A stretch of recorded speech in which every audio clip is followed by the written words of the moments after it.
Саламатсыздар ма? Білім алушылар, сіздің назарыңызға дәріс 1 арамшөптердің классификациясымен танысу. Қаралатын сұрақтар: арамшөптерді жіктеудің белгілері, арамшөптердің биологиялық ерекшеліктері.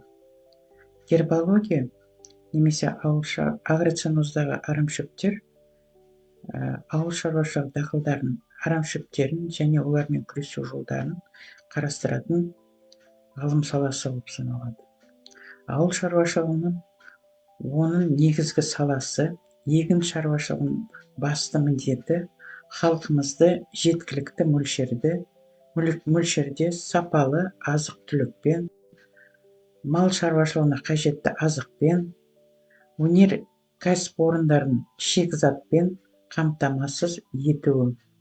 Мемлекетіміздің азық-түлік қауіпсіздігін және экономикалық тәуелсіздігін күшейту үшін керекті дәрежедегі стратегиялық қор жасау, шет елдерде шығарып сатылатын ауыл шаруашылық өнімдерін тұрақты түрде көбейтіп, керісінше шеттен келетін өнімдерді азайту. Егіншілік даму деңгейінің басты көрсеткіші танап тазалығы болып есептеледі. Егістің арамшөптермен ластануы ауыл шаруашылығы дақылдарының өнімінің көтерілуін тежеп, оның сапасын төмендетіп, егіншілікті интенсивтетіруді тежеулі негізгі фактор болып есептеледі. Жер шарында егістікте 59 тұқымдастан тұратын 209 түрлі өте қауіпті арамшөптер кездеседі. Олардың 57% біржылдықтар, 43% көпжылдықтар, ал оның ішінде өте қауіптісі 80 түрі болып есептеледі. Жалпы саны біздің осы мына ТМД елінде 1800 түрлі өсімдіктер өседі. 1500 түрі арамшөп, оның ішінде 70 түрі қауіпті болып саналады. 25 түрі өте қауіпті болып есептеледі. Көптеген зерттеу нәтижелеріне сүйенсек, қатты ластанған танаптарда дақылдардың өнімділігінің төмендеуі, мысалы қарабидай егістігінде 66%, бұршақ егісінде 20%, жүгеріде 50-89%-ға дейін байқалады. Сондықтан да арамшөптермен күресу егіншіліктің алдына қойған басты мақсаттарының бірі болып есептеледі. Арамшөптер ауыл шаруашылығында орасан зор зиян келтіреді. Олармен күрес шараларын дұрыс ұйымдастыру үшін арамшөптердің биологиясын жақсы білу керек. Әрі оларды бір-бірінен дұрыс ажырату білу керек. Егіншілікте зерттелетін негізгі мәселелердің ең бастысы өсімдік туралы Климент Аркадьевич Тимирязевтің өсімдік физиологиясы орыс мектебінің негізгі қалаушысы болып саналады бұл ғалым. Өсімдік физиологиясының негізгі нысаны өсімдік мүшесінің тіршілік құбылыстарын зерттеу және түсіндіру. Оларды тек зерттеп түсіндірген ғана қоймай, зерттеу мен түсіндіру арқылы адам ақылын еркіне сөзсіз бағындыру. Мұны жүзеге асыру үшін бұл құбылыстарды басталуын немесе аяқталуын адам өз еркінше өзгерте білу қорытындылады. Сондықтан егіншілікте зерттелетін негізгі нысан ол өсімдік болып саналады. Оның орындалуы агротехникалық жүйелер арқылы қойылатын талаптар арқылы анықталады. Мемлекет аймағындағы топырақ құнарлығын анықтау, қуаңшылықпен, эрозиямен және топырақ тұздануымен күресу, егінжай дақылдарын орналастыруды, агроклиматтық тұрғыдан негіздеуін көзделенеді. Ал қарқынды егіншілік жағдайында егіс алқаптары мен ауыспалы егістердің тиімді құрылымына белгілеу жолы іздестіріледі. Егіншілік ғылымының дамуына байланысты бұдан агрохимия, агрофизика, селекция, тұқым туралы ғылым, фитопатология, ауыл шаруашылық энтомологиясы, ауыл шаруашылық құралдары мен машиналар туралы ғылымдар бөлініп шықты. Егіншіліктің ілімділік негізгі ғылымдар ол топырақтану, өсімдік физиологиясы, микробиология, метеорология, физика, химия, кибернетика, радиоэлектроника, механика және тағы да басқа ғылымдар. Орыстың ұлы ғалым агрономы Климент Аркадьевич Тимирязев ғылым және егінші деп аталатын дәрісінде Джонатан Свифттің белгілі сөздерін пайдаланады. Ғалымдарға, шаруашылықтарға бұған дейін бір масақ өскен жерде екі масақ өсуіне, бір тал шөп өскен жерден екі тал шөп алуын көмектесуіне шақырған болатын деп Климент Аркадьевичтің трактаты Джонатан сөзіне байланысты. Адам баласын мәдени өсімдіктермен айналысуынан бастап жүргізген бақылаулардың нәтижелері бойынша сол дақылдардың өнімдері туралы жиналған мәліметтерін халық тәжірибесі деп есептеледі және көпке дейін оны ауыл шаруашылық білімнің негізгі деп санаған ұғымның дамуына байланысты азық-түлік өнімдеріне деген мұқтаждығы агрономия ғылымының өсуіне себеп болады. Ауыл шаруашылығында өндірістің басты құралы жер деп атайды.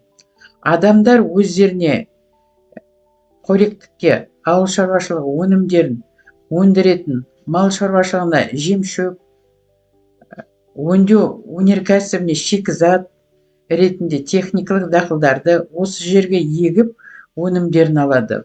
Ол үшін дақылдарды өсіру, оны қоршаған ортаны дұрыс пайдалану үшін ғылыми зерттеу жұмысы талапқа сай жүргізілу қажет. Ол тәжірибені жүргізу үшін егіншілікте негізделген тәсілдері болады. Сондай-ақ осыны ретпен тиімді қолданатын мамандар қажет. Сол себепті де агрономия кәсіпкерліктен дами келе ақырында ғылым саласына айналды. Егістік жерде өсіп өніп ауыл шаруашылығына зиян келтіретін өсімдіктер арамшөптер деп атаймыз. Ол арамшөптердің биологиялық ерекшеліктері болып саналады. Олар тек егіс алқабында ғана емес, сонымен қатар жайылымдықтар мен шабындықтар да орман алқаптарында кездеседі. Егер негізгі ауыл шаруашылығы дақылдарды егісінде басқа мәдени өсімдіктер кездессе, оларды арамшөп қоспасы дейді. Мысалы, бидай егісінде арпа, сұлы, не болмаса басқа мәдени өсімдіктер өссе, олар арамшөп қоспасы болып есептеледі. Кейбір арамшөптердің мәдени дақылдарға бейімділігі соншалық, олардың даму кезеңдері, тұқымдарының көлемдері, ені, мысалы, ұзындығы бірдей болып келеді. Сондықтан ауыл шаруашылығы дақылдарының тұқымдарын ондай арамшөптерден тазалау қиынға түседі. Мысалы, сұлы егісіндегі қарасұлы, тары егісіндегі итқонақ арамшөп тұқымдарын келтіруге болады. Мұндай арамшөптерді маманданған немесе айырылмас серіктес арамшөптер деп атайды. Арамшөптер топырақтың қоректі заттарын ғана емес, сонымен бірге танапқа берілген минералды тыңайтқыштардың 25-30% пайдаланады. Арамшөптер ауыл шаруашылық дақылдарының зиянды организмдерін тарататын мекені болып саналады. Мысалы, қант қызылшасының қауіпті зиянкесі қант қызылша бүстімсығының мекені алабұта өсімдігі болады. Ал егістік шырмауықта шалғынды көбелек дамиды. Ол кейіннен мәдени өсімдіктерге зиян келтіреді. Кейбір арамшөптердің жемістері, тұқымдары улы болып адамдарды және малдарды уландырады. Мысалы, қырықбуын, сарғалдақ, қара меңдуана, үй бидайы, кәдімгі қарамықша өсімдіктерінде байқалады бұндай жағдай.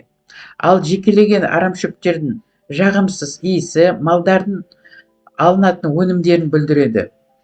Мысалы, ермен, жуа, сүтке ащы кермек дәм береді.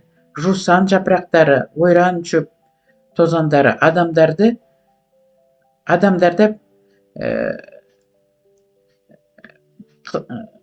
ауруға шалдықтырады. Арамшөп тамырын бөлініп шығатын улы заттар мәдени дақылдардың дамуына кедергі жасайды.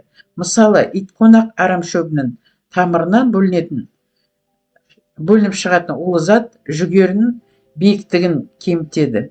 Ал татар ақсүтігі тамырынан бөлінетін зат жазғы бидай тұқымының өнгіштігін кемітеді. Ошаған, қара сұлы сияқты арамшөптер тікенектері, қылқандары, ілгіштері арқылы малдарға зақым келтіріп, олардан алынатын өнімдерді, әсіресе жүннің сапасын төмендетеді. Арамшөптер басым болған алқапты бірнеше өңдеуге тура келеді. Сол топырақтың үгітілуіне және ылғалдылығын жоғалтуына әкеліп соғады. Және эрозия қауіптілігі де бар. Және жауын-шашын мөлшері аз Қазақстан Республикасы үшін бұл өте зиян болып келеді. Арамшөптер ауыл шаруашылық дақылдарының өнімін күрт төмендетеді. Жаңағы орыс ғалымы Костычевтың айтуынша, арамшөптер алынатын өнімнің тең жартысын ғана берсе, 30%-ын төмендете алады бұлар арамшөптер. Арамшөптердің ауыл шаруашылық дақылдарының өнімділігі тигізетін зиян анықтау үшін арамшөптер зиянкестер мен аурулардан тек жекелеген шаруашылықтар, мемлекеттер емес, сонымен қатар дүниежүзінің ауыл шаруашылық көптеген зардап шегетін материалдар дәлел бола алады. Сұрақтарыңыз болса, мына қойылған тапсырмаларға жазуға болады. Назарларыңызға рахмет. Сау болыңыз.